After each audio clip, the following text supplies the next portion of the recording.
Et ben, je te laisse te présenter en première. Ok, ça marche. Bonjour à toutes et tous. Je suis Nolwenn Brossier, je travaille à la Direction générale de l'énergie et du climat au sein du ministère de la Transition écologique et je fais partie de l'équipe interministérielle pour le climat. Je suis en charge des négociations qui ont trait à l'atténuation du changement climatique et aussi à la transparence dans le suivi des engagements. Donc ce soir, on va plutôt se concentrer sur l'atténuation, mais n'hésitez pas si vous avez des questions sur la transparence. Et moi, du coup, je suis Louche Thurenberg, je suis doctorante au mines sur les liens entre les scénarios d'atténuation et les processus de gouvernance, donc notamment avec les scénarios d'atténuation de l'Agence internationale de l'énergie et ceux évalués par le groupe 3 du GIEC. Et jusqu'en janvier, j'étais jeune déléguée pour le climat et notamment, je suivais en tant que jeune déléguée les sujets d'atténuation avec Nolwenn. Hop. N'hésitez pas, on voit le chat, donc n'hésitez pas à mettre des messages tout au long du truc. Sinon, on essaye de se timer le mieux possible pour laisser pas mal de temps pour questions-réponses à la fin. Et voilà, n'hésitez pas si vous avez des points, des demandes ou quoi. Pardon, je te laisse la main, Noël. Ça marche juste comme ça? Non? Je crois qu'il faut appuyer. Oui. Ok. Donc avant de commencer, on va faire une petite intro de définition. Donc vous êtes sûrement déjà au courant de enfin, l'effet des gaz à effet de serre, mais je vais le redire pour information. Donc l'atténuation du changement climatique, c'est le terme qui il fait référence à la réduction des émissions de gaz à effet de serre. Pourquoi est-ce que les émissions de gaz à effet de serre sont importantes quand on veut s'atteler au changement climatique? C'est parce que les gaz à effet de serre d'origine anthropique, euh, lorsqu'ils s'accumulent dans le système Terre, ils provoquent un déséquilibre énergétique.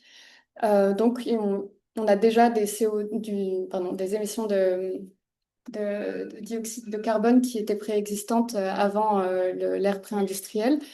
Mais en plus de ça, avec l'activité industrielle, on a ajouté pas mal de dioxyde de carbone et d'autres gaz à effet de serre. Donc le méthane, le protoxyde d'azote, l'hexafluorure de soufre, les gaz fluorés et les trifluorures d'azote en particulier. Et dans cette, Hum, Dans cette slide, je voulais particulièrement vous montrer la comparaison avec la baignoire, que vous avez peut-être déjà entendu. C'est en fait l'idée que les émissions de gaz à effet de serre, c'est un stock avant tout. On les imagine davantage comme un flux, puisqu'on a des rapportages tous les ans. On se dit que tous les ans, on a tant d'émissions qui ont été émises. Mais en fait, c'est vraiment un stock qui s'accumule au fil du temps. Et du coup, ce stock, c'est considéré un peu comme l'eau qui continue de s'écouler dans la baignoire. De l'autre côté, la seule façon enfin, il y a deux façons de réduire ce stock, c'est d'arrêter le robinet ou d'ouvrir la bonde. Et la bonde, c'est ce qu'on considère comme les puits anthropiques. Euh, donc qu'on peut plus ou moins, sur lesquels on peut plus ou moins jouer. Mais le premier levier, c'est vraiment la réduction des émissions de gaz à effet de serre, et c'est pour ça que l'atténuation du changement climatique est importante. Donc, en termes de création de genèse des conventions multilatérales, on a eu pas mal enfin, c'était vraiment à la deuxième à la deuxième moitié du XXe siècle que le multilatéralisme tel qu'on le connaît aujourd'hui s'est développé, avec en particulier la création du GIEC par l'UNEP et l'Organisation mondiale de la météorologie. Et ensuite, en 1992, on a eu les trois conventions, lors du sommet de la Terre à Rio. On a eu la Convention 4 des Nations Unies sur les changements climatiques, la CNUC. On a eu aussi la Convention sur la diversité biologique, la CBD, et la mise en signature de la Convention sur la lutte contre la désertification. Donc, au moment de Rio, on a eu donc la création de la CNUC. Et la CNUC, c'est ça qui est vraiment le cadre des négociations. Et c'est là où les sessions annuelles prennent place. Donc, dans le cadre de la CNUC, on a en particulier concernant l'atténuation, l'article 2, qui a pour objectif de stabiliser les concentrations de gaz à effet de serre dans l'atmosphère à un niveau qui empêche toute perturbation anthropique dangereuse du système climatique. Donc là, pour l'instant, on voit qu'il n'y a pas encore d'objectif de température, mais plus un objectif de concentration d'émissions de gaz à effet de serre.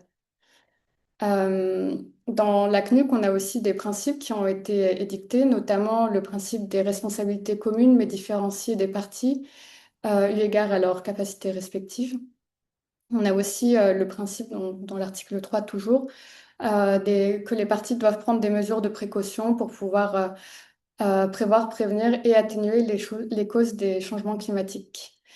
Euh, Dans l'article 4, je ne vais pas faire toute la convention, mais les parties les plus importantes, c'est peut-être celle-là pour l'atténuation. On a les engagements des parties qui doivent développer des inventaires d'émissions de gaz à effet de serre. Donc en fait, c'est toute la comptabilité des émissions de gaz à effet de serre des parties. Elles doivent aussi développer des mesures d'atténuation du changement climatique et d'adaptation à ses effets.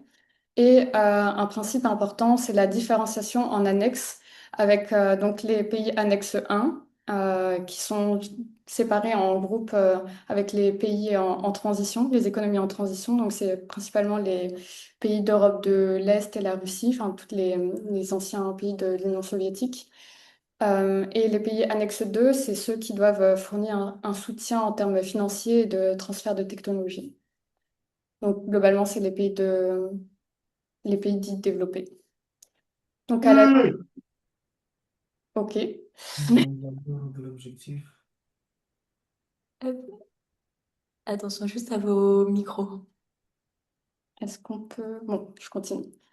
Ensuite, à la suite de la CNUC, on avait besoin de mettre en œuvre les objectifs de stabilisation des émissions de gaz à effet de serre qui ont été décidés. Et ça s'est fait via le protocole de Kyoto en 1997. Et c'est là où on revoit la séparation en annexe. Donc, ce protocole engage les pays industrialisés et les économies en transition, donc les parties qui sont dans l'annexe 1, à limiter à limiter ou réduire leurs émissions de gaz à effet de serre au moyen d'objectifs individuels convenus de façon top-down. Donc, la façon dont ça s'est présenté, c'est qu'il y a un objectif global de réduction des émissions qui a été fixé, et ensuite les efforts ont été répartis entre les pays.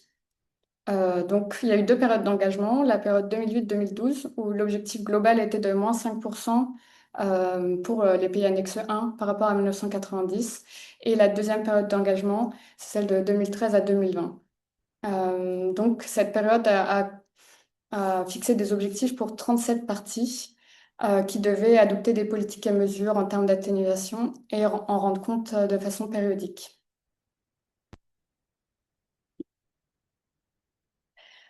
Donc, la façon par laquelle on procède pour rendre compte des avancées en termes d'atténuation du changement climatique, c'est par le suivi des émissions de gaz à effet de serre. Donc, je l'ai mentionné précédemment, c'est un des principes de la CNUC aussi, de proposer des inventaires. Et hum, ça a été mis en œuvre de façon itérative à partir du protocole de Kyoto. Donc, ça ressemble en gros à ça, ce très, très bel Excel qui représente les inventaires d'un État. Donc, c'est réparti en secteurs et sous-secteurs, avec l'énergie qui est prédominante. En général, c'est vraiment là le grand secteur qui regroupe plein d'autres secteurs. On peut voir qu'il y a, par exemple, l'industrie de l'énergie, les transports. Le bâtiment aussi se trouve dans la catégorie autre. Et c'est une approche qui est territoriale, c'est-à-dire que c'est toutes les émissions qui sont produites sur un territoire, mais pas les émissions qui sont liées à la consommation. Donc c'est une autre approche qui n'est pas la même. Et donc ce suivi des émissions de gaz à effet de serre, il est fondé sur les lignes directrices du GIEC. Et les inventaires sont hors transports nationaux, hors transports internationaux, pardon. Donc ça veut dire que tout ce qui est maritime international et aviation internationale sont pas sous la responsabilité propre des États, ce qui est un enjeu et ce qui peut être discuté lors des COP et des intercessions dans un item qui s'appelle bunkers, pour les soutes internationales. Alors, qu'est-ce qu'on peut apprendre de Kyoto? Vraiment, c'est que les émissions n'ont pas baissé, puisque la principale raison, c'est que les États-Unis n'ont finalement pas ratifié l'accord, le protocole. Une des raisons sous-jacentes, c'est qu'il y a eu une résolution transpartisane au Sénat, qui est la résolution Byrd-Hagel en 1997, qui a rejeté l'imposition d'engagements spécifiques aux pays développés si les pays en voie de développement n'étaient pas également contraints. Donc ça a empêché que les États-Unis, s'ils le voulaient, ratifient le protocole de Kyoto. Donc, avec le premier émetteur historique et le premier émetteur de l'époque, c'était un peu compliqué de susciter un engagement. Le Canada, lui, s'est retiré de l'accord en 2011, juste avant la première période de conformité, puisqu'ils n'étaient pas en conformité. Et le Japon, qui a porté pourtant le protocole, ne s'est pas engagé sur la période 2013-2020, pas 2022. Euh, il y a quelques pays qui ont atteint leurs objectifs, dont l'UE, donc un groupe de pays, qui avait pour objectif la baisse de ses émissions entre 1990 et 2020 de 20% et qui a réduit ses émissions de 30%. Donc on a même surperformé les objectifs prévus par le protocole de Kyoto. Donc enfin, la mise en œuvre du protocole de Kyoto soulève quelques difficultés, enfin, notamment un certain rejet d'une application top-down d'objectifs de façon contraignante. Une difficulté aussi en termes d'engagement de toutes les parties prenantes de façon donc volontaire dans un accord international. Et on a aussi, dès Kyoto, la remise en question de la pertinence d'une approche strictement figée en 1992, avec la distinction entre pays développés et pays en voie de développement, quand on considère que certains pays ont un PIB par habitant plus important que certains pays dits en développés. Et il y avait aussi, du coup, dès cette époque, une remise en question de la responsabilité historique au vu de la dynamique des émissions mondiales, avec notamment les dynamiques chinoises et indiennes qui montrent des émissions assez importantes déjà dès 1997. Donc, à la suite de ça, donc je passe rapidement sur d'autres COP, notamment Copenhague, pour être plus rapide. On a eu l'accord de Paris en 2015 avec l'objectif de limitation du réchauffement global à 2 degrés en s'efforçant de le limiter à 1,5. Donc c'est vraiment l'objectif de température qu'on connaît tous et toutes. Et cet objectif de 2 degrés, ça a déjà émergé à partir de 1996. Donc c'était vraiment quelque chose de l'ordre de politique qui est ensuite devenu quelque chose de plutôt comment dire, consensuel dans les sphères climatiques, puisque déjà à Copenhague, on a commencé à dire que l'objectif de 2 degrés serait un bon objectif enfin, de limitation du réchauffement global. Et ensuite, lors de la COP, il y a eu euh,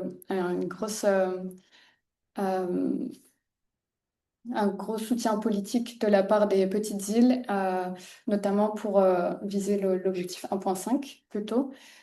Et d'ailleurs, le rapport 1,5 du GIEC en 2018 a pu confirmer que c'était plutôt, enfin, que les dommages à 2 degrés seraient beaucoup plus importants que des dommages à 1,5 et qu'il fallait autant que possible limiter le réchauffement à 1,5. Donc, euh, maintenant on l'évoquera peut-être plus tard. Euh, mais bon, ça remet un peu les choses en perspective et aussi l'idée qu'on est passé à un objectif de limitation, enfin, en concentration d'émissions enfin, de gaz à effet de serre à un objectif de température qui donne quand même un niveau supplémentaire d'interprétation. Et donc, l'accord de Paris, ça a permis aussi une certaine évolution du principe des responsabilités communes et différenciées en ajoutant la partie NC pour les circonstances nationales. C'était une façon pour les grands émetteurs que sont la Chine et les États-Unis de se contraindre plus ou moins sans non plus que ça soit tout à fait contraignant. Donc, en particulier, la Chine et d'autres pays considérés en développement n'auraient pas signé si leur statut de pays en développement était remis en question. Et les États-Unis, de leur côté, n'auraient pas non plus signé sans une extension aux pays en développement. Hop. En termes de mécanismes d'ambition, d'atténuation, dans l'accord de Paris, on a particulièrement les contributions déterminées au niveau national, les CDN. Euh, le... Contrairement à l'approche de Kyoto, qui était une approche top-down, avec les CDN, on est dans une approche bottom-up et on n'est plus dans un engagement qui est contraignant, on est dans quelque chose qui est une contribution à l'objectif global de limitation de la température, qui est nationalement déterminé. Euh, donc, l'idée, c'est que toutes les contributions permettent d'atteindre, enfin, de limiter le changement climatique à 2 degrés en s'efforçant d'atteindre 1,5. Et c'était aussi l'idée d'avoir quelque chose qui s'appelle une contribution, c'est une opposition à un mécanisme qui pourrait être vraiment contraignant et avec du coup les difficultés de conformité et de compliance. Donc, vous pouvez voir l'article 4, c'est celui qui définit les contributions déterminées au niveau national. Les contributions, elles sont proposées tous les 5 ans. Elles peuvent être mises à jour à n'importe quel moment par les parties à l'accord. Elles doivent à chaque fois représenter une évolution dans l'ambition. Elles doivent couvrir tous les gaz à effet de serre, tous les secteurs. Et elles doivent présenter en fait l'ambition des parties pour la réduction de leurs émissions de gaz à effet de serre et pour la contribution qu'elles veulent porter dans l'action climatique mondiale. Par rapport à ça, par rapport au CDN, on a eu plusieurs rapports de l'UNEP qui mettent en lumière un déficit d'ambition et un déficit d'ambition parce que en fait, on n'atteint pas ni l'objectif de limitation de la température à 2 degrés, ni a fortiori celui de 1,5. Et on a aussi un déficit de mise en œuvre, parce que même si on a des CDN qui peuvent être ambitieuses, on a en parallèle des politiques et mesures qui ne sont pas au niveau. Donc voilà. Hop. Le dernier cycle de CDN était dû pour la COP 30, donc la COP de BLM, avec pour échéance 2035. Et le secrétariat de la CNUC a fourni un premier rapport pendant la COP, c'était vers le 8-10 novembre, qui regroupait pas toutes les CDN puisqu'il en manquait quelques-unes. Il en manque toujours d'ailleurs une certaine partie. Et du coup, dans son rapport, l'idée, c'était que les émissions de gaz à effet de serre pourraient réduire de 12% en 2035 par rapport au niveau de 2019. Et dans le rapport du GIEC de 2021, pour rester sous les 1,5, pour espérer ne pas dépasser cette limitation, il faudrait une réduction de 60% des émissions de gaz à effet de serre. Donc on est un peu loin du compte. Mais aussi, ce qui était intéressant dans ce graphique, c'était aussi de voir qu'avant l'accord de Paris, le tendanciel était beaucoup plus important, alors que là, avec l'accord de Paris, on a un tendanciel qui diminue. Donc, c'est toujours pas suffisant, mais c'est déjà plus encourageant que d'atteindre plus 48% en 2035 par rapport au niveau de 2019. Donc j'ai parlé des CDN et en fait les CDN elles s'inscrivent dans un mécanisme plus large du cycle de l'ambition de l'accord de Paris. Le cycle de l'ambition de l'accord de Paris c'est dure sur 5 ans. Ça commence par la remise des CDN par les parties à l'accord. Ensuite les parties à l'accord mettent en œuvre leurs CDN. Elles peuvent aussi du coup les mettre à jour si besoin. Et à la fin de ces 5 ans il y a le bilan mondial. Le bilan mondial, c'est vraiment le moment de faire le bilan de l'action climatique au niveau mondial. Et ils sont alimentés par les rapports de transparence qui sont fournis par les parties et qui leur permettent de montrer tous les éléments, tous les inventaires d'émissions de gaz à effet de serre et toutes les politiques et mesures qu'ils ont mises en œuvre pour contribuer à l'action climatique mondiale. Il y a aussi les rapports du GIEC qui normalement doivent pouvoir alimenter le bilan mondial, mais ça c'est en question pour le bilan mondial 2, puisqu'il y a pas mal d'opposition à la publication du rapport d'atténuation, donc le troisième rapport du GIEC. Euh, Et il y a aussi donc des discussions entre les parties qui vont d'ailleurs commencer cette année pour le bilan mondial 2, qui permettent donc de faire un genre de concaténation de tout le savoir, de tout l'état de l'art actuel en termes de climat. Donc il n'y a pas seulement atténuation, il y a aussi le financement, transfert de technologies, renforcement des capacités et l'adaptation. Donc le dernier bilan mondial, c'était à la COP de Dubaï en 2023 et le prochain, ce sera à la COP 28. À la COP en 2028, à la COP 33. Alors, donc à gauche, vous pouvez voir le paragraphe 28 du premier bilan mondial. C'est le paragraphe atténuation. Il y en a un peu d'autres, il y a aussi 29 et 33, mais c'est celui-là qui constitue le paquet énergie du bilan mondial et c'est dans celui-là où on trouve l'appel à la sortie progressive des énergies fossiles de façon juste, ordonnée et équitable. C'est quelque chose qui a été très relayé et on va le voir plus tard, on a eu des difficultés à le faire vivre. Cette décision du bilan mondial permet aussi de fixer des objectifs en termes d'énergie renouvelable et d'amélioration de l'efficacité énergétique. Elle appelle à accélérer la sortie du charbon pour la production électrique sans système d'abattement des émissions. Il y a aussi un focus sur les gaz non CO2 et en particulier le méthane, dont la réduction des émissions est considérée comme un quick win pour l'action climatique. Euh, En revanche, on voit que l'article, enfin, le paragraphe E place les technologies pas très matures comme le CCUS au même niveau que des technologies éprouvées pour l'atténuation du changement climatique comme les renouvelables. Et donc le paragraphe 33 appelle à mettre fin à la déforestation et de la renverser d'ici 2030. On pourra en revenir sur ce sujet si vous voulez. Et du coup, le prochain bilan mondial, c'est à la COP 33, pas à la COP 28. Donc, en termes de suivi du bilan mondial, qui était donc en 2023, on a eu très peu d'avancées sur ces sujets-là. En fait, tout langage faisant référence aux fossiles a été bloqué lors des COP suivantes, donc COP 29, COP 30, et aussi dans des instances multilatérales comme le G20.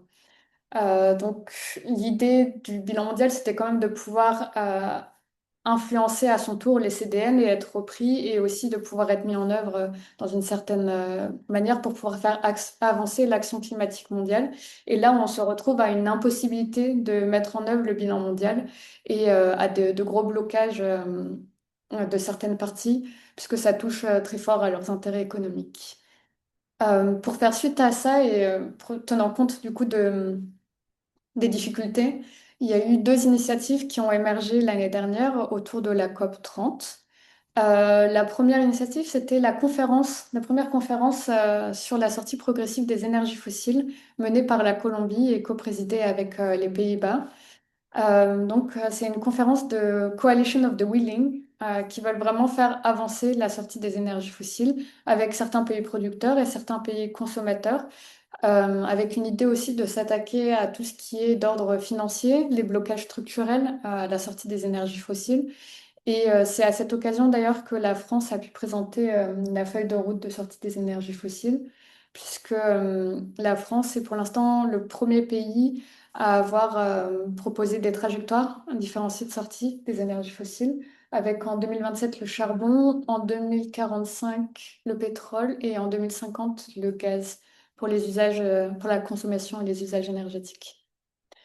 Ensuite, on a eu du coup cette émulation du côté des Colombiens, ça a permis de pousser aussi la présidence de la COP 30 à tenir ses engagements, puisque tout au long de l'année, la présidence brésilienne avait indiqué qu'il y aurait des feuilles de route, en tout cas qu'ils avaient une appétence de leur côté à développer des feuilles de route concernant la déforestation et la sortie progressive des énergies fossiles.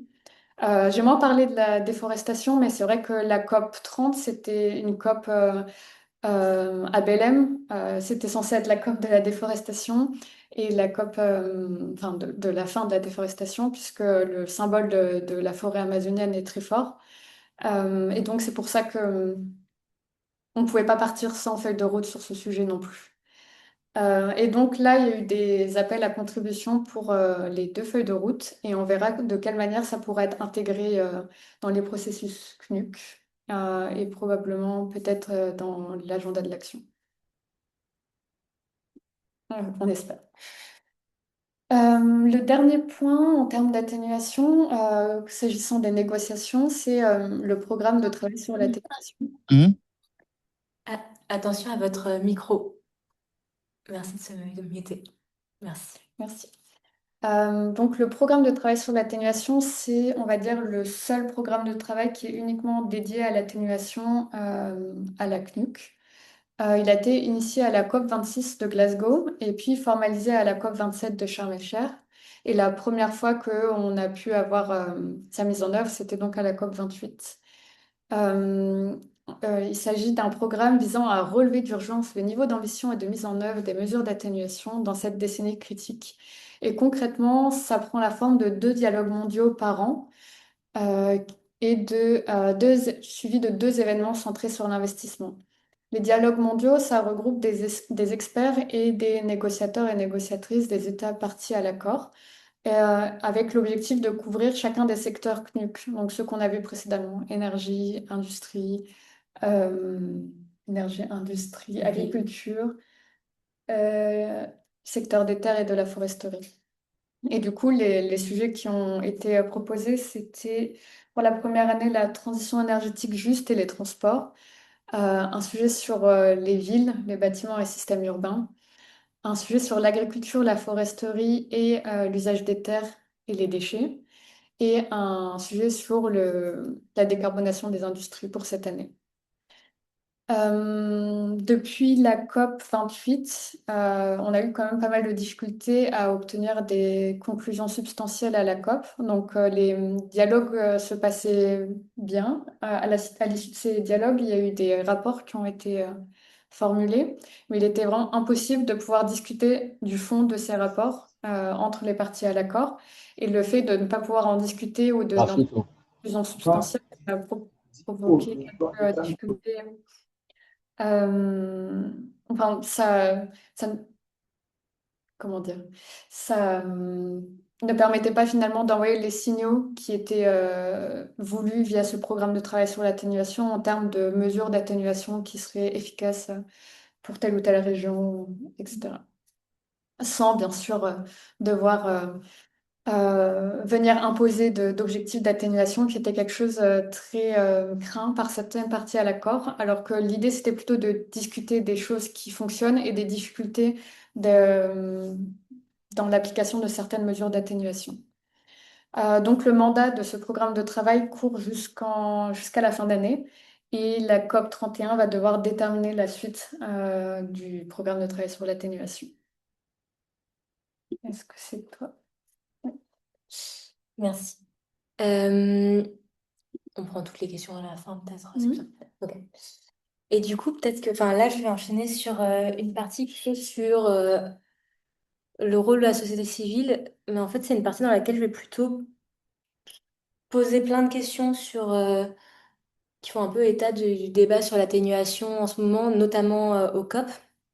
C'est des questions qui peuvent se poser au sein des associations et enfin, parties prenantes de la société civile sur quel plaidoyer porter.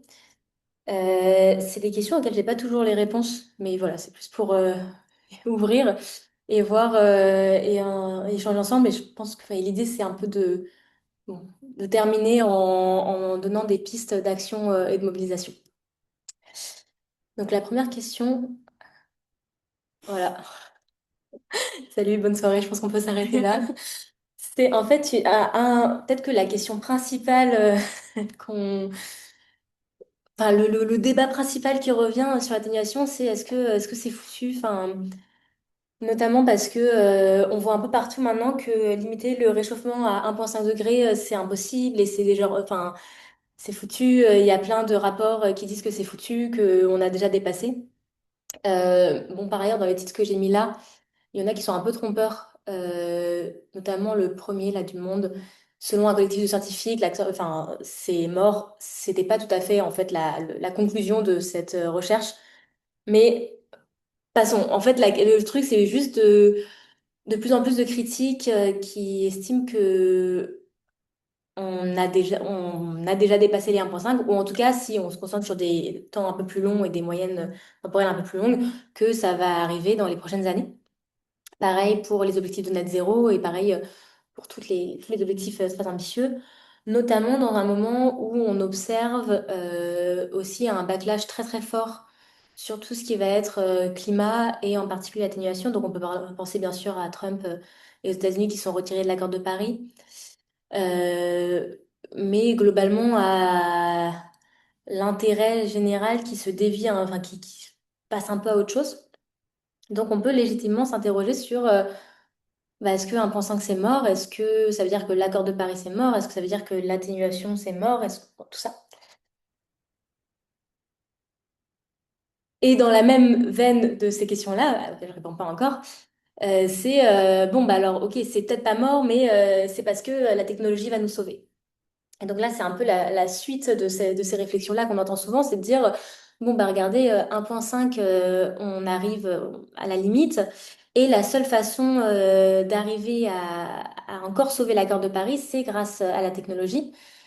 Et un discours qui est très répandu, c'est, alors je sais pas si Chaos, c'est partout, ça c'est dans ça vient de l'Overshoot Commission, mais c'est de dire, bon, en fait, tout ça, c'est un panel d'actions qui vont ensemble. Ça va être évidemment en premier de réduire les émissions, de s'adapter, et ensuite d'utiliser les technologies pour, retirer du CO2 de l'atmosphère, et en dernière option, explorer tout ce qui va être gestion du rayonnement solaire. Donc, peut-être juste pour donner deux mots sur qu'est-ce que c'est ces deux grandes familles de technologies dont je parle là. En fait, c'est les deux sous-familles de plus généralement ce qu'on appelle la géo-ingénierie. Donc, géo-ingénierie, la définition, c'est les actions humaines qui ont pour objectif de modifier à grande échelle le climat. Euh, et donc, il y a vraiment cette question de l'intentionnalité et de la grande échelle. Et donc, les deux sous-catégories de la géo-ingénierie, ça va être tout ce qui va être capture du CO2. Donc là, j'ai donné l'exemple des BECS. L'idée, c'est on fait pousser des forêts. Jusqu'ici, c'est naturel. Enfin, ça dépend le mode de production, mais voilà, on fait pousser des forêts qu'on coupe, qu'on brûle, et au moment où le CO2 devrait être envoyé dans l'atmosphère au moment de la combustion, on va en fait le capturer et le stocker sous terre. Et grâce à ce merveilleux cycle, grâce à la photosynthèse et le fait qu'on mette le CO2 sous terre, ça nous fait des émissions négatives. Et en gros, bah, en plus, on produit de l'énergie. Donc, plus on va produire de l'énergie grâce à cette technologie-là, et plus on va retirer du CO2 de l'atmosphère. C'est magique, il y a eu un gros engouement sur ce sujet-là. J'y reviendrai juste après, c'est un de mes sujets de recherche. Et donc, voilà, il y a cette première famille de technologies-là qui vise à retirer le CO2. Et si même ça, ça suffit pas, on peut commencer à explorer quelque chose d'encore plus incertain, parce qu'évidemment, cette première catégorie était déjà incertaine. Ça va être tout ce qui va être gestion du rayonnement solaire. Et là, il y a plein de façons de faire ça, de plus ou moins, bon, toutes plus fantaisistes les unes que les autres. Mais un exemple, ça va être de mettre des petits miroirs dans l'atmosphère ou de reproduire l'effet d'une éruption volcanique pour refléter les rayons du soleil et les renvoyer dans l'espace. Et comme ça, moins de réchauffement. Évidemment, vous avez peut-être compris à mon ton que je ne suis pas extrêmement convaincue, mais comme en fait beaucoup de recherches scientifiques, parce que c'est des technologies qui posent beaucoup de questions. Par exemple, je donnais l'exemple des BECS, donc ces technologies qui font pousser de la biomasse pour enfin, en faire de l'énergie et capturer du CO2. Ça, dans certains scénarios qui ont été évalués par le GIEC et non pas produits par le GIEC, en moyenne, il en fallait 12 gigatonnes. Il fallait retirer 12 gigatonnes de CO2 par an à horizon 2100 grâce à ces technologies-là. Et ça, qu'est-ce que ça voulait dire? Ça veut dire planter l'équivalent de 2 à 5 fois la taille de l'Inde en biomasse, juste pour couper ensuite cette biomasse et en faire de l'énergie. Donc évidemment, ça pose de très grosses questions en termes de besoins en eau, de sécurité alimentaire, de souveraineté aussi des pays, de où est-ce qu'on va planter toute cette biomasse qui est uniquement destinée à être brûlée pour faire de l'énergie. Il y a des questions de gouvernance. Donc, par exemple, sur la question de la géo-ingénierie solaire, bon, bah, décidons de faire ça, de bloquer les rayonnements. Qui va faire ça? Où ça? Qui va décider à combien on va fixer le thermostat global? Est-ce que, en fait, on va le fixer à 1,5 degré? Est-ce qu'on va plutôt fixer à 1 degré? Mais il y a certains pays qui peuvent estimer que finalement, un réchauffement d'un peu plus, ça peut être pas si mal, comme la Russie, parce que ça pourrait libérer des voies de navigation pour le commerce maritime. Donc, des grosses questions de gouvernance, des questions aussi évidemment techniques, des questions de l'aléa moral, c'est-à-dire qu'en fait, toutes ces technologies-là dont je vous parle, c'est des technologies qui, actuellement, soit n'existent tout simplement pas, soit existent au stade de prototype ou alors mise en application, mais pas du tout à l'échelle qu'il faudrait pour être la solution au changement climatique qui est promis par beaucoup de grandes entreprises. Et donc, en fait, on prend le pari de s'appuyer sur ces technologies-là qui n'existent pas. Et en attendant, vu qu'on va investir beaucoup dans ces technologies-là et vu qu'on va compter sur le fait qu'un jour, il existera des technologies qui vont permettre de retirer le CO2 de l'atmosphère, ça fait qu'on va détourner l'attention de l'atténuation. Et donc, à la fois en finançant moins de recherches sur ces questions d'atténuation-là, en finançant moins de projets, parce qu'on va financer plutôt des projets qui vont explorer ces solutions technologiques. Et donc, ça renforce cet aléa moral-là de dire, bon, bah, plus on va s'intéresser à ces technologies-là qui vont peut-être un jour nous sauver, et moins on va agir maintenant. Donc, c'est des technologies qui apportent beaucoup de risques. Et c'est pour ça que, voilà, ces deux premières parties, là, sur 1,5 est mort et peut-être que les technologies vont nous sauver, c'est un peu l'état des... C'est des grandes questions qui reviennent actuellement quand on parle de négociation, c'est aussi des grandes questions au COP. À la dernière COP à Belém, dans les, donc il y a l'endroit où on négocie et il y a l'endroit avec tous les pavillons et plein d'événements en parallèle qui sont organisés par des acteurs et actrices de la société civile, des centres de recherche, des startups, plein de gens. Et une grosse partie de ces événements-là, c'était sur ces questions de technologie. Et donc, par exemple, au pavillon Océan, on peut se dire qu'il peut y avoir plein de choses extrêmement intéressantes qui peuvent se passer. Une grande majorité d'événements étaient sur tout ce qui va être capture du CO2 technologique grâce aux océans. Donc, c'est un peu un exemple de comment ça peut détourner l'attention de l'atténuation ou d'autres questions de risques pour les océans, sur la biodiversité, sur... bref, voilà. Euh, Mais du coup, est-ce que, vu qu'on dit que 1,5 apparemment c'est mort et que la technologie va probablement pas nous sauver, qu'est-ce qu'on fait? Est-ce qu'on abandonne cet objectif? Est-ce qu'on le repense? Et ça, c'est des questions en fait très très actuelles dans les mouvements climat, dans les chercheurs et chercheuses qui s'intéressent à l'atténuation, parce que ça, si on se dit que là on atteint 1,5, qu'est-ce qu'on fait de cette information-là? Et en fait, ce qu'on va voir, c'est que en fait, cette situation, où on est très très proche de l'objectif 1,5 et qu'on va probablement dépasser dans les prochaines années, ça crée une forme de malaise dans les espaces de la société civile. Parce que est-ce que dire que 1,5 est mort, ça veut dire qu'on renonce à l'atténuation et à l'ambition? Est-ce que ça veut dire qu'on reconnaît qu'on a perdu? Est-ce que ça veut dire qu'au contraire, bon, ben, on n'a pas tout à fait réussi, mais il faut se battre encore plus fort? Et ça devient une forme un sujet un peu tabou et qui est assez peu encore discuté vraiment.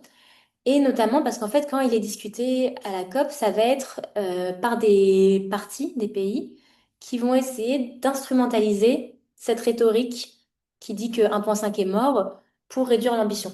Et donc, il y a beaucoup, enfin, il y a quelques pays qui, dans les salles, maintenant, vont dire ah non, mais de toute manière, dans le texte, il faut plus parler de 1,5 parce que tous les rapports scientifiques disent que 1,5 c'est mort. Déjà, c'est faux. Enfin, il n'est pas encore acté que l'objectif 1,5 est dépassé. Et de deux, ça donne en fait un argument à des pays qui, par ailleurs, sont pas forcément toujours les plus portés sur l'ambition climatique, on va dire. pour dire, ah non, non, bah, il faut absolument arrêter de parler d'1,5. Et en fait, ça, avec ça vient souvent l'accord de Paris, enfin, les objectifs d'atténuation de l'accord de Paris en général. Et du coup, il y a un peu une situation un peu difficile, notamment pour les acteurs et actrices de la société civile, de dire, bon, est-ce qu'on reconnaît que 1,5, bon, ça va être compliqué, mais en même temps, dans ce cas-là, peut-être qu'on joue le jeu de ces pays qui disent que bah, il faut arrêter de parler d'1,5 et utiliser ça pour baisser l'ambition. Ou alors, est-ce qu'on n'en parle pas, mais à ce moment-là, on peut aussi se faire attaquer par des gens qui vont dire, bah non, mais regardez, il y a plein d'études scientifiques qui montrent que quand même, on n'est pas en très bonne voie. Donc voilà, c'est beaucoup de questions. C'est pas là, je vais pas pouvoir trancher malheureusement parce que c'est beaucoup de débats très actuels et je pense que justement c'est aussi des questions sur lesquelles la société civile c'est pas forcément tout à fait positionnée. Euh, J'avais posé il y a un an la question à une table ronde avec le réseau Action Climat et 350.org et enfin c'était pas un voilà c'était un sujet en fait un peu difficile parce que c'est pas forcément en termes de plaidoyer quelle stratégie est-ce qu'on doit adopter? Est-ce qu'on doit reconnaître qu'un point 5 est mort? Est-ce qu'on doit au contraire passer ça sous silence? Voilà. Après, en fait, le fait qu'on ait dépassé 1,5, ça ne veut pas dire que l'objectif est mort.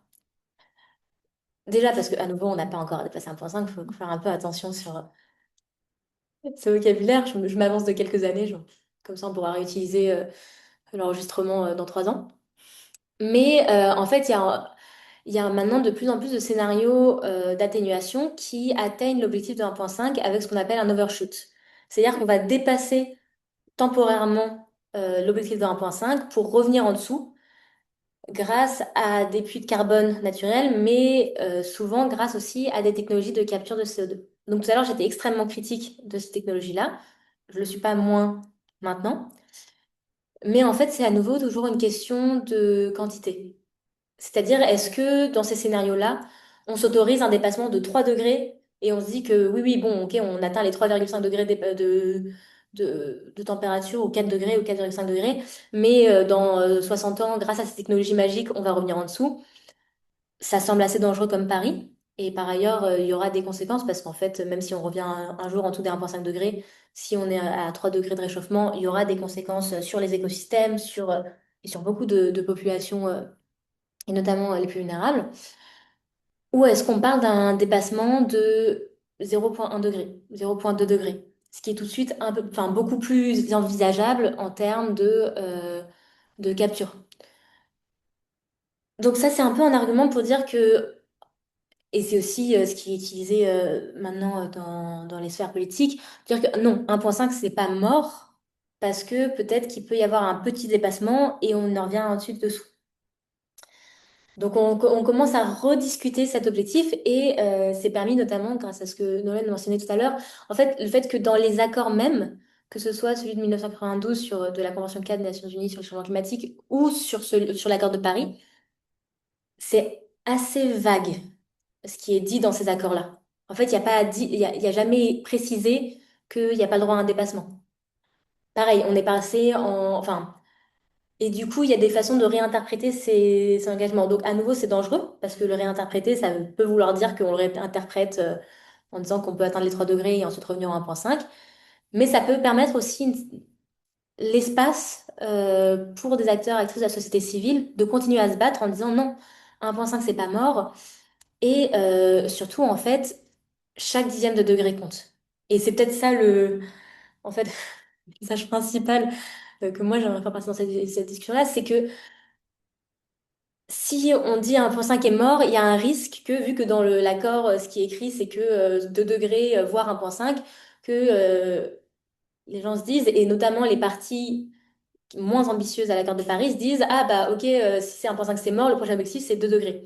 Et ça, c'est le risque principal à dire que 1,5 c'est mort, c'est d'enterrer complètement cette cible-là. Alors qu'en fait, si on ne peut pas réussir à limiter à 1,5 degré, alors il faut viser 1,51 ou 1,505. Enfin, en fait, voilà, rester le plus proche possible de cet objectif de 1,5 degré. Et si à un moment on doit arriver à 1,6, ok, mais voilà, ne pas dépasser. Et parce que aussi, même si on imagine qu'un jour la technologie va nous sauver, ce sera plus facile de nous sauver si on est à 1,6 que si on est à 3 degrés. s'il y a encore des choses à sauver. Toujours aussi positif. Voilà, donc c'est un peu ce message-là, et c'est en termes de stratégie de plaidoyer, de dire peut-être que c'est pas si mal de continuer à parler de 1.5 et de pousser le plus possible pour que 1.5 reste dans les narratives et reste un message pour lequel on pousse dans les arènes climat. Parce qu'en fait, pousser pour 1.5, c'est pousser pour être le plus proche possible. Mais il faut être prêt à désamorcer l'argument qu'on va nous opposer dans ce cas-là, à dire ah non, mais regardez, toutes les études scientifiques disent qu'1.5 c'est mort, donc vous êtes naïf et utopiste et c'est bien les activistes climat. Il faut être prêt à. On va se prendre cet argument. Enfin, voilà. Si vous allez faire du plaidoyer dans ces arènes-là, vous allez vous prendre cet argument-là. Il faut être prêt à y répondre et à être très clair sur en fait cette stratégie de continuer à se battre. Et donc peut-être pour après avoir demandé si c'était foutu et en fait expliquer que ça allait pas marcher. Peut-être que le vrai truc sur lequel j'aimerais terminer, c'est le fait que, en fait, non, c'est pas, enfin, non, c'est pas foutu.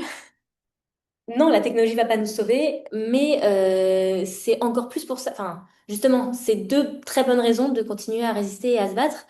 Et l'actualité donne un super exemple pour ça, au-delà de la canicule dans laquelle on est en France, qui donne déjà un très bon exemple de pourquoi on devrait se battre.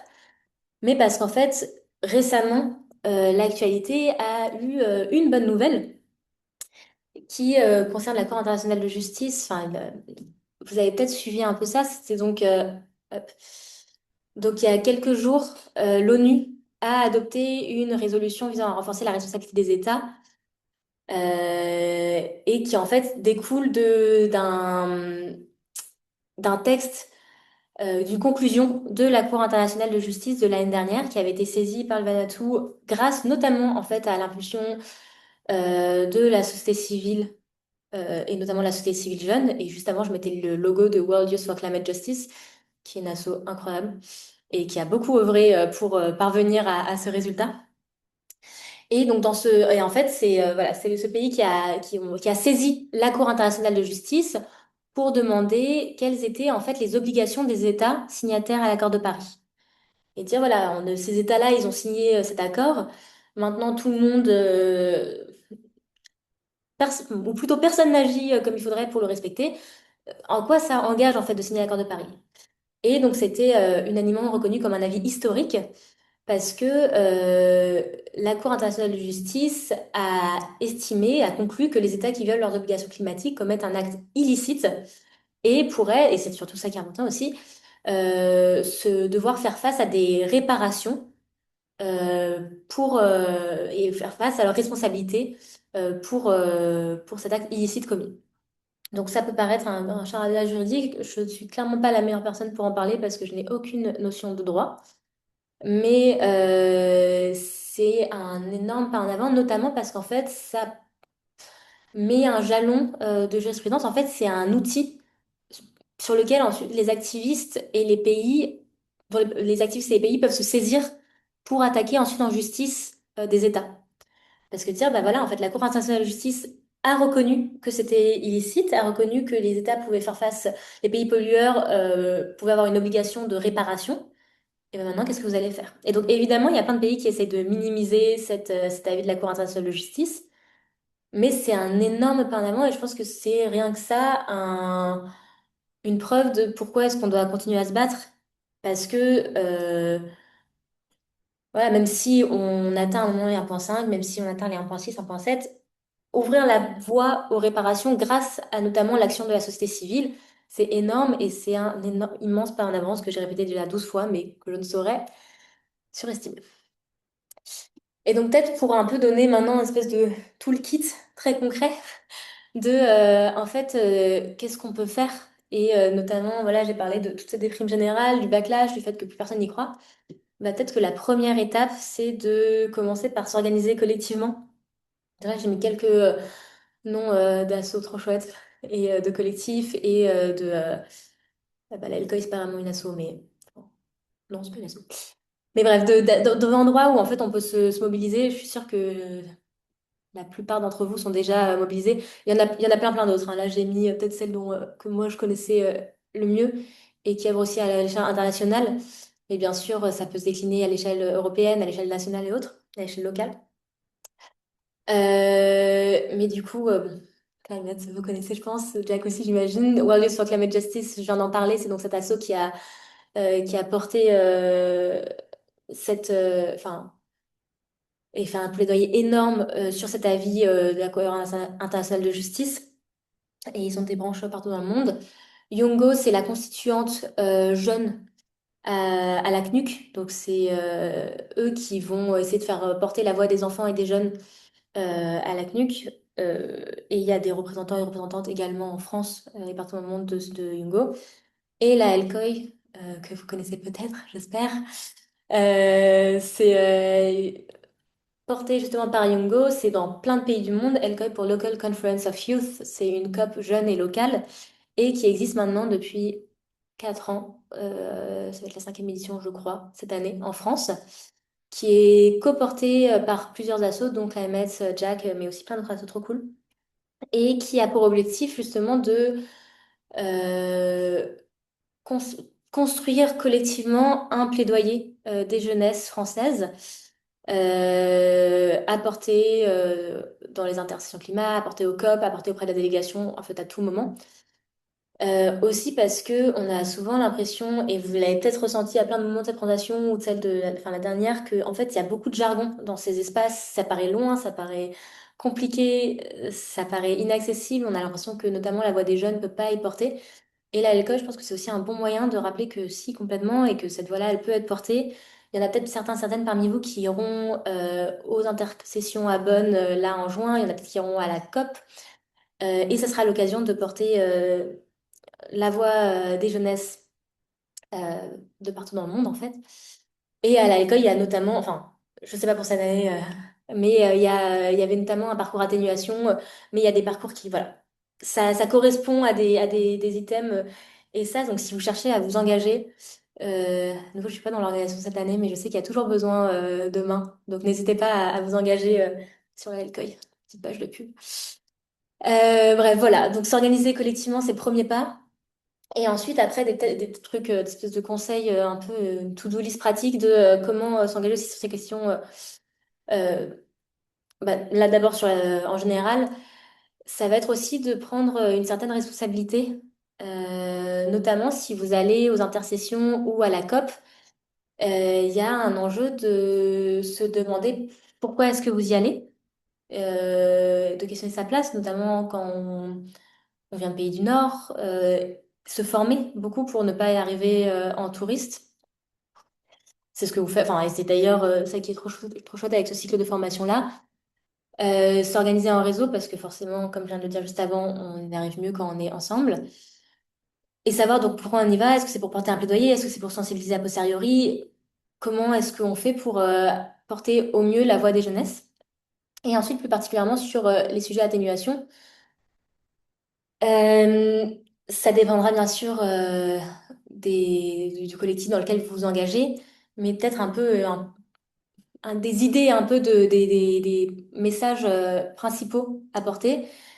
Peut-être le premier, c'est de garder l'atténuation à l'agenda. Parce qu'il y a plein de pays enfin, plein de pays. Il y a quelques pays qui font tout pour que soit oublié le volet atténuation, notamment en jouant sur cette rhétorique de bon, bah, climat 1.5 c'est mort et la science dit que c'est mort et tout ça. Et en fait, ça, c'est une rhétorique très dangereuse, comme je le disais, parce que ça peut retirer l'atténuation de l'agenda. Euh, Naouen le disait tout à l'heure quand elle parlait du Mitigation Work Program, qui est un programme en fait qui a du mal à avancer, notamment parce que certains pays ont peur que ça soit une façon de leur imposer de nouveaux objectifs, mais aussi parce que certains pays voient d'un mauvais œil tout ce qui se rapporte à l'atténuation. Donc, voilà, je pense qu'un premier axe de plaidoyer important, ça va être de faire vivre l'atténuation partout où c'est possible. Donc, à la fois dans cette salle Mitigation Work Program, en lui donnant peut-être de la visibilité, mais aussi dans les autres espaces qui peuvent le faire, donc notamment dans le cadre du bilan mondial, où là, bah, justement, à la COP28, c'était peut-être un des plus gros, ce paquet énergie, c'était une des plus grosses avancées avec cette sortie progressive, juste comme si possible. Donc, on était peut-être pas sur phase out fossil fuels, mais c'était un premier pas. Et peut-être qu'avec d'autres second, troisième pas, on pourrait arriver à un moment à phase out fossil fuels. C'est pas, voilà, c'est un objectif à garder en tête et c'est peut-être un des trucs principaux pour lesquels pousser. Aussi sur les contributions déterminées au niveau national. Donc, Nolwenn en parlait tout à l'heure, il y a comme je disais, un gap à la fois d'ambition et d'implémentation. C'est-à-dire, en fait, pas, c'est pas hyper connu comme mécanisme. Et du coup, ça empêche aussi de le plaidoyer dessus et pour porter enfin, tenir les États responsables de à la fois leur ambition et la mise en œuvre de ces NDCs. Donc peut-être que voilà, garder le projecteur braqué dessus. Euh, Rester attentif et attentive à la désinformation qu'il peut y avoir dans ces espaces-là, également sur les questions d'atténuation. Donc tout à l'heure, je vous parlais, j'ai un exemple peut-être à vous donner, c'est celui sur la géo-ingénierie solaire, qui est quand même un sujet qui est encore très très tabou, parce que c'est, comme je disais, extrêmement dangereux. Et à Belém, pour la première fois, il y a eu un auteur de science-fiction, Stanley Robinson, c'est celui qui a écrit Le Ministère du Futur, qui, dans un événement mandaté en introduction, a parlé sans contradiction, parce que c'était en fait pas un débat, c'était un événement mandaté, du fait qu'il fallait absolument s'intéresser à la géo-ingénierie solaire et que le GIEC disait que c'était la seule façon d'atteindre 1,5.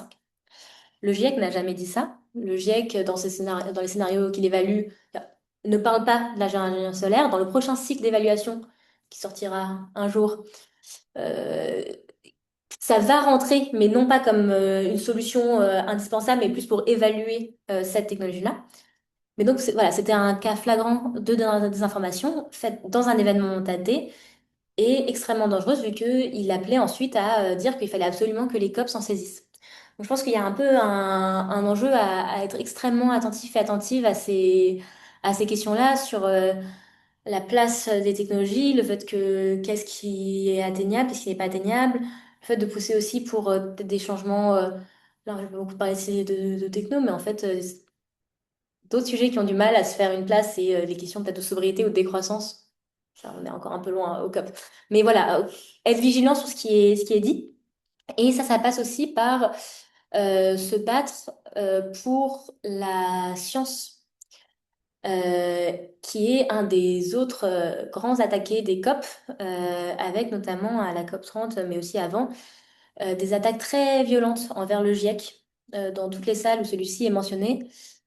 Euh, et avec à la fois des inquiétudes parfois légitimes de certains pays, de dire que parfois il y a des questions d'équité qui se posent au sein du GIEC, déjà sur en fait qui sont les auteurs autrices du GIEC, et sur ces questions d'atténuation, c'est vrai que les scénarios qui sont produits le sont principalement par des équipes de recherche du Nord, avec donc des focus qui répondent à des questions posées par des pays du Nord. Ça, c'est une vraie question qui est discutée au sein même du GIEC, qui est discutée au sein des communautés de recherche en sciences sociales. On pourra en parler, c'est mon sujet de recherche, je pourrais en parler des heures, donc si vous avez des questions, je suis ravie. Mais en fait, cette discussion légitime sur la recherche, le fonctionnement de la recherche, la façon dont elle est produite, est instrumentalisée par des pays dans le cadre de la COP pour dire que le GIEC n'est pas légitime, que les conclusions du GIEC ne sont pas légitimes, qu'il ne faut pas mentionner le GIEC dans les textes de la COP, et en fait s'attaquer de la sorte à tout ce que le GIEC dit, et notamment sur tout ce qui va être le volet atténuation, sur le fait qu'il y a besoin de sortir des énergies fossiles si on veut parvenir à quoi que ce soit un jour. Et voilà, donc je pense que ces deux sujets, atténuation et science, notamment le GIEC, sont les deux grands attaqués de ces COP, et je pense que ça peut être... Et par ailleurs, c'est souvent des sujets qui sont pas forcément suivis par les personnes qui partent au COP, parce que c'est pas en haut de l'agenda, vu que on fait tout pour enlever le projecteur de ça. Mais ça peut être important de s'y pencher et de faire en sorte que ça reste en vie. Voilà, pour dire que tout n'est pas foutu, mais qu'il faut se battre. Et peut-être juste, voilà, donc, ça c'est pour aller plus loin, quelques références ouvrages sur le processus, enfin les négociations CNUC et sur la gouvernance climat. Il y a un autre ouvrage qui a été publié par Stéphane Aïkout et Amidahan récemment sur un peu le tome 2, Mhm. la suite des négociations. Et sinon, ensuite, il y a plein de trucs. Si vous partez aux négociations, il y a plein de toolkits qui sont faits par... J'ai oublié, mais j'en trouverai la ref. mais qui sont vachement bien faits. Il y a aussi ISBN, enfin, des sites qui suivent les négociations et sur lesquels vous pouvez Earth and ISD. ISD. ISD.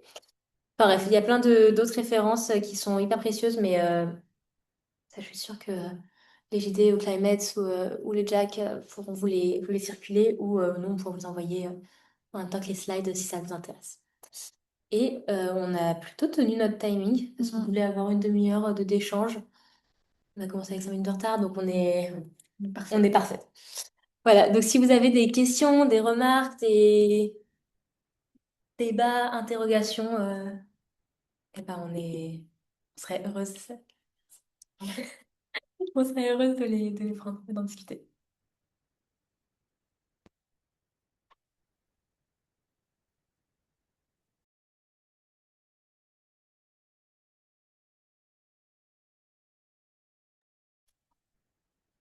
Ouais, Chloé? Oui, bonjour. Encore merci pour cette présentation, c'était très clair. J'avais une question peut-être pour vous qui travaillez justement sur les questions de transparence. Mhm. Je sais que c'est pas le thème direct, mais j'avais entendu dire notamment qu'il y avait en plus des... Vous parliez du coup de...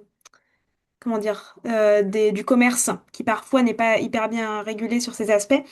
Il y a aussi je crois, le côté militaire qui n'est pas vraiment pris en compte dans le calcul des émissions des États. J'avais entendu quelque chose, notamment au niveau des États-Unis, qui s'était battu pour que le calcul des émissions militaires soit pas pris en compte. Est-ce que vous avez des informations là-dessus, sur à peu près quel pourcentage du coup des émissions disparaît dans ce cas-là, des radars? Merci pour la question. Je ne sais pas le chiffrer exactement, mais en fait, les émissions peuvent être rapportées. Elles le sont normalement dans une catégorie autre, dans énergie. C'est juste que c'est confidentiel et du coup, on ne sait pas exactement dans quelle proportion. Mais on peut trouver des informations, puisqu'il y a eu déjà une discussion qui a été menée il y a quelque temps en marge de la COP par la société civile, il me semble. Du coup, en recherchant peut-être émissions de GES militaires, enfin armées et CNUC, peut-être qu'on peut trouver quelque chose en ligne. C'était tout enfin, un document de quelques pages, genre 3 pages, qui expliquait un peu que oui, ils sont rapportés, c'est hors total, enfin, c'est pas hors total, mais c'est en catégorie autre.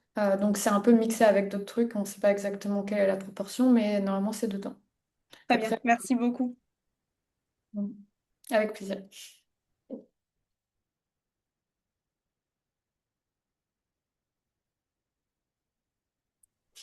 Euh, ah pardon, j'ai pris la parole. En fait, je sais pas comment lever la main. Euh, Moi, j'avais juste pas tant de questions que ça, mais plus une remarque. Je voulais vous dire que j'ai adoré l'angle que vous avez pris, notamment sur le truc de c'est pas foutu. C'est un peu, je trouve que c'est bien de le rappeler et ça remet du sens à tout ce qu'on fait aussi. Donc voilà, merci.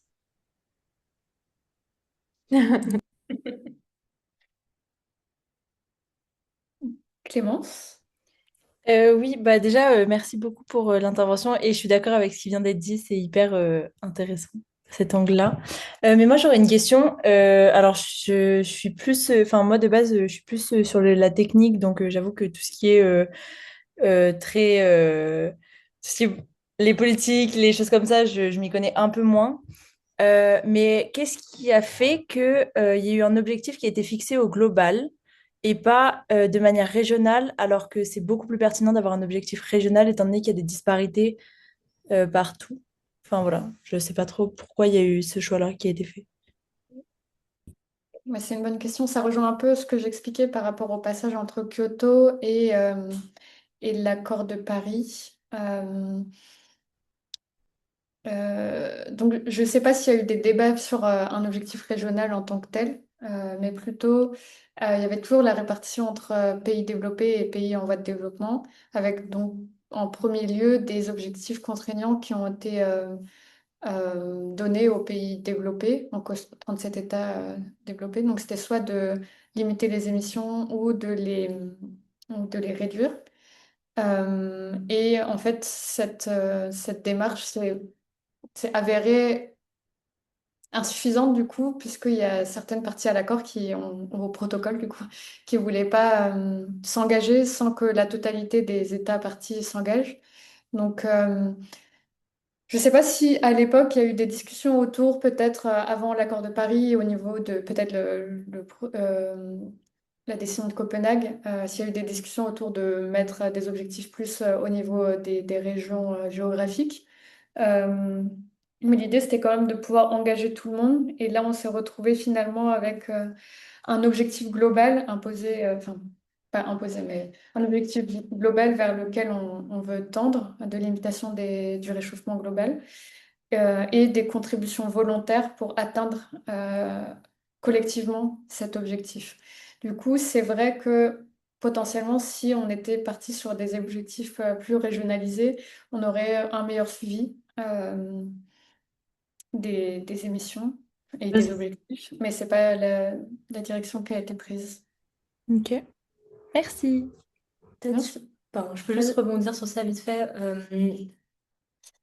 C'est que j'ai l'impression aussi que c'est, enfin, au moment de Kyoto, je crois que l'idée c'était un peu de calquer ce qui avait été fait pour le protocole de Montréal quelques années avant sur la couche d'ozone, où bah, c'était des objectifs qui avaient été imposés à des, enfin, aux pays ou quoi, et ce qui avait plutôt fonctionné. Enfin, ce qui a été vécu comme un succès, et dans les pionniers de la CNUC, il y avait des personnes qui étaient justement impliquées dans ce succès-là et qui se sont dit, bon, bah, ok, on a la formule magique, donc on va juste la calquer.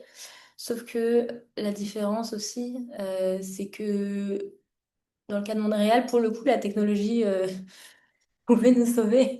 Enfin, en tout cas, il y avait des solutions, des alternatives technologiques qui pouvaient être mises en place. Là où, côté climat, ça va toucher à des questions de sécurité énergétique, de souveraineté, des questions alimentaires ou quoi. Et donc, c'est politiquement beaucoup plus compliqué d'imposer des trucs à des pays, enfin des objectifs à des pays, enfin à des régions ou des pays.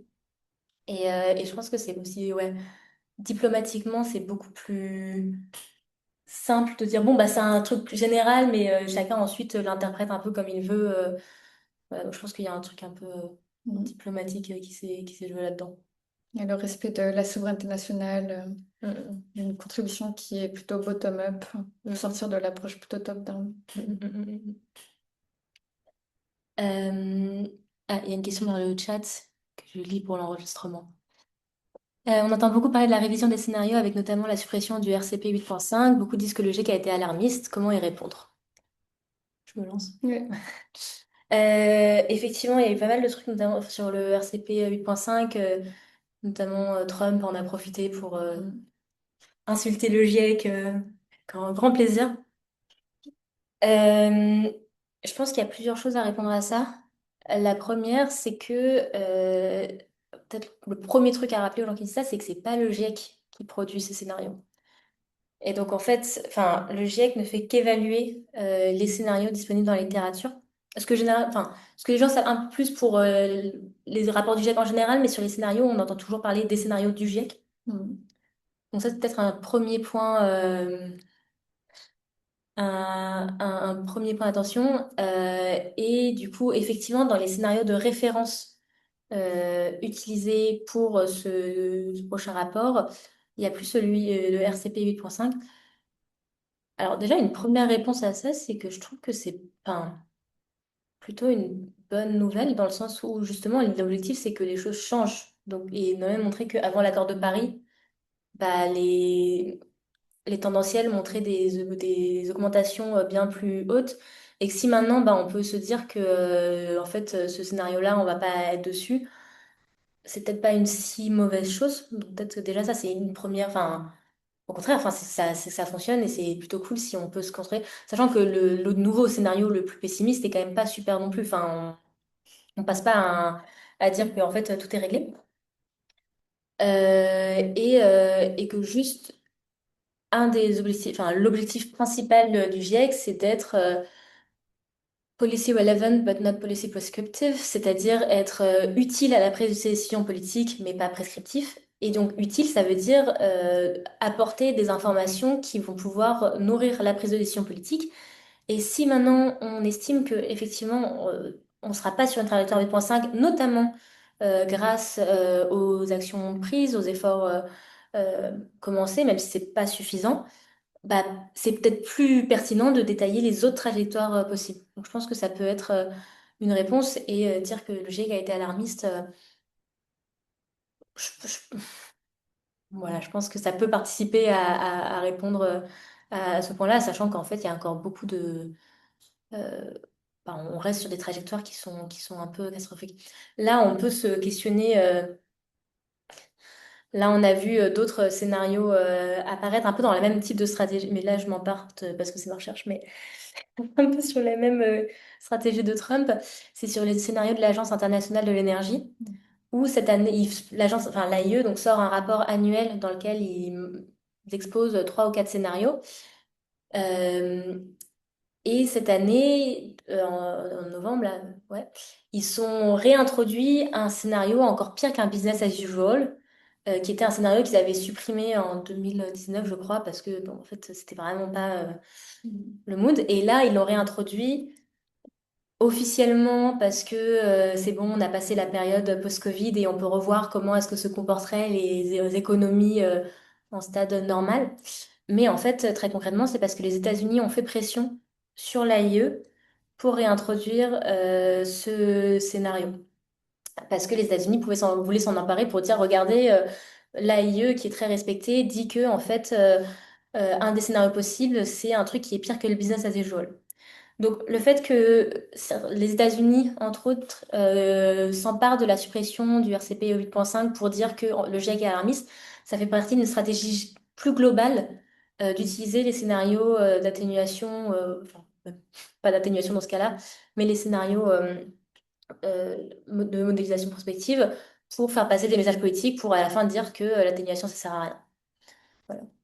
Et de décrédibiliser le GIEC Et de discréditer et le GIEC l'AIE. au passage et de pousser l'AIE à faire des trucs un peu absurdes. Mais ça, ce n'est qu'un avis personnel. Je ne sais pas, Noé, si ça répond à ta question et si tu vas pouvoir expliquer ça aux gens. Mais je pense qu'il y a plein d'éléments. Et il y a une interview de Béatrice Cointe dans le Nouvel Obs qui est sortie la semaine dernière qui parle un peu de tout ça. Voilà. Et c'est une super chercheuse. Ça peut valoir le coup.